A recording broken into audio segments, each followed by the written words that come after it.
জিবরাইল আলাইহিস সালাতু ওয়াস সালাম এসে হাজির হয়ে গেলেন। ইয়া রাসূলুল্লাহ, ইয়া হাবিবাল্লাহ, আল্লাহ তাআলা আমাকে পাঠিয়েছেন আপনাকে একটা সুসংবাদ শোনায়া দেওয়ার জন্য। ইয়া রাসূলুল্লাহ, ইয়া হাবিবাল্লাহ, মহান আল্লাহ তাআলা আমাকে পাঠিয়েছে আপনাকে একটা সুসংবাদ শোনায়া দিতে। ইয়া রাসূলুল্লাহ, এই সুসংবাদটা বড় আনন্দের, বড় খুশির, অনেক বড় একটা সুসংবাদ। ইয়া রাসূলুল্লাহ, ইয়া হাবিবাল্লাহ, নবীজি বলতেছেন, ভাই জিবরাইল, কি এমন আনন্দের সুসংবাদ, কি এমন মস্ত বড় আনন্দের সুসংবাদ নিয়ে তুমি এসেছো, আমাকে একটু বলো শুনি। ইয়া রাসূলুল্লাহ, ইয়া হাবিবাল্লাহ, মহান আল্লাহ তাআলা আমাকে পাঠিয়েছেন আপনাকে জানায়া দেওয়ার জন্য, আপনাকে শোনায়া দেওয়ার জন্য। ইয়া রাসূলুল্লাহ, ইয়া হাবিবাল্লাহ, আপনার উম্মতের মধ্যে ৭০,০০০ উম্মতকে আল্লাহ তাআলা বিনা হিসাবে জান্নাতে পাঠায়া দেবেন। ইয়া রাসূলুল্লাহ, ইয়া হাবিবাল্লাহ, এই সুসংবাদটা শোনায়া দেওয়ার জন্য মহান আল্লাহ তাআলা আমাকে আপনার কাছে পাঠিয়েছেন। ইয়া রাসূলুল্লাহ, ইয়া হাবিবাল্লাহ, অনেক বড় একটা সুসংবাদ, অনেক বড় একটা সুসংবাদ। অতীতে যত নবী রাসূলগণ ছিলেন, কারো কাছে আমি এত বড় সুসংবাদ নিয়ে কখনোই আসি নাই। ইয়া রাসূলুল্লাহ, ইয়া হাবিবাল্লাহ, ওগো আল্লাহর রাসূল, একমাত্র আপনার কাছে আমি এত বড় একটা সুসংবাদ নিয়ে এসেছি। ইয়া রাসূলুল্লাহ, ইয়া হাবিবাল্লাহ, আপনি কি খুশি হতে পারেন নাই? আপনার মুখে কোনো হাসি দেখতে পাচ্ছি না, মুখটা মলিন হয়ে গেছে কেন?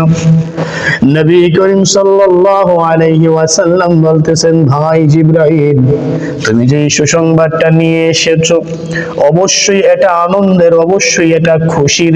৭০,০০০ উম্মতকে আমার আল্লাহ বিনা হিসাবে জান্নাতে পাঠাবেন। ভাই জিবরাইল, ৭০,০০০ উম্মতকে আল্লাহ তাআলা বিনা হিসাবে জান্নাতে পাঠাবেন, এটা আনন্দের, এটা খুশির। কিন্তু আমার সাহাবায়ে কেরামের সংখ্যাই তো ১,২৫,০০০।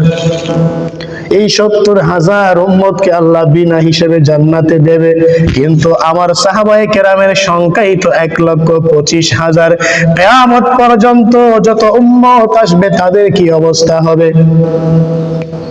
প্রিয় নবী সাল্লাল্লাহু আলাইহি ওয়াসাল্লাম ৭০,০০০ উম্মতের কথা শুনে খুশি হতে পারে নাই, ৭০,০০০ উম্মতের কথা শুনে আনন্দিত হতে পারে নাই।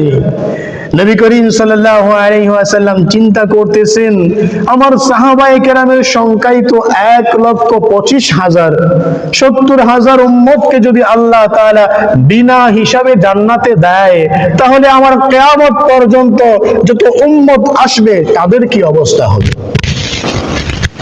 ভাই জিবরাইল, আমি ৭০,০০০ উম্মতের কথা শুনে খুশি হতে পারি নাই, কারণ আমার সাহাবায়ে কেরামের সংখ্যাই তো ১,২৫,০০০। কিয়ামত পর্যন্ত যত উম্মত আসবে সেই সমস্ত উম্মতের অবস্থা কি হবে? নবী করিম সাল্লাল্লাহু আলাইহি ওয়াসাল্লামের পাশে বসা ছিলেন ওমর ইবনুল খাত্তাব রাদিয়াল্লাহু তাআলা আনহু। নবীজি ওমরকে জিজ্ঞাসা করলেন, ওমর, ৭০,০০০ কথা বলতেছে, আমি কি এটা নেব? ওমর রাদিয়াল্লাহু তাআলা আনহু বলতেছেন, ইয়া রাসূলুল্লাহ, ইয়া হাবিবাল্লাহ, আমাদের সংখ্যাই তো ১,২৫,০০০। কিয়ামত পর্যন্ত আরো যত মানুষ আসবে তাদের কি হবে? না না, বলেন ৭০,০০০ হবে না, আরো বাড়িয়ে দিতে হবে। নবী করিম সাল্লাল্লাহু আলাইহি ওয়াসাল্লাম জিবরাইল আলাইহিস সালাতু ওয়াস সালাম কে বলতেছেন, ভাই জিবরাইল, তুমি যাও, আমার আল্লাহকে গিয়ে বলো ৭০,০০০ হবে না, আরো বাড়াতে হবে। জিবরাইল চলে গেলেন আল্লাহ তাআলার কাছে। রব্বে কাবা, রব্বুল আলামিন, তোমার হাবিব তো বলেছে ৭০,০০০ হবে না, আরো বাড়াতে হবে। তোমার হাবিবের চেহারায় কোনো হাসি দেখতে পাই নাই, কোনো আনন্দ দেখতে পাই নাই।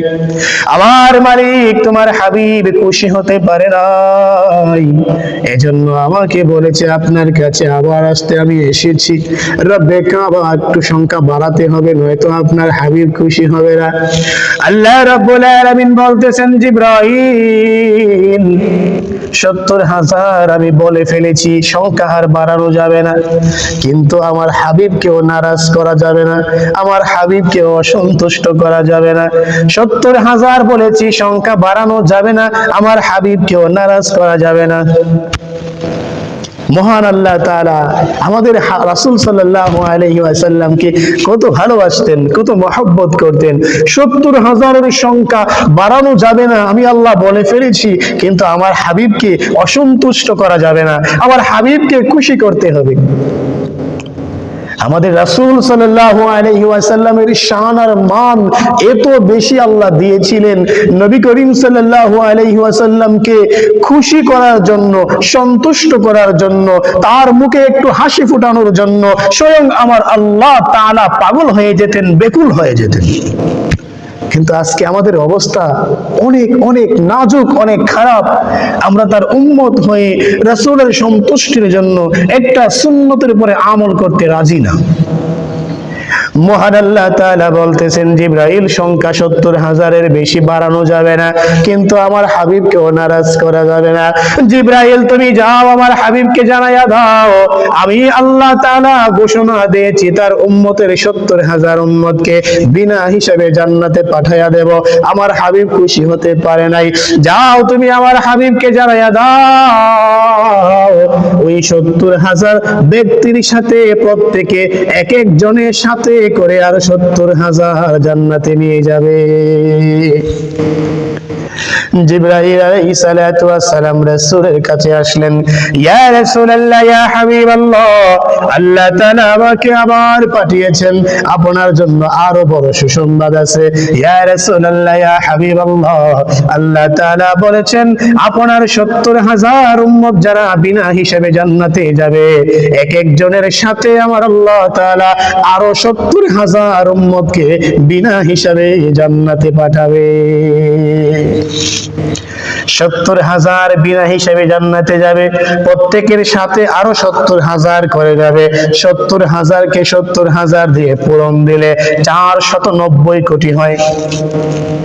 490 কোটি উম্মত বিনা হিসাবে জান্নাতে যাবে। আমার ভাইয়েরা, 490 কোটি উম্মত বিনা হিসাবে জান্নাতে যাবে, এটা শুধুমাত্র আমাদের রাসূলের বরকতে, রাসূলের কল্যাণে আল্লাহ তাআলা আমাদের জন্য এমন সুবর্ণ সুযোগগুলো তৈরি করে দিয়েছেন। আমার ভাইয়েরা, আমার বন্ধুগণ, যদি আজকে আমরা আমাদের রাসূলকে কষ্ট দেই, রাসূলের মনে আঘাত দেই, তাহলে মনে রাখবেন হাসরের মাঠে আমার রাসূল আমাদেরকে নিজের উম্মত বলে পরিচয় দেবে না।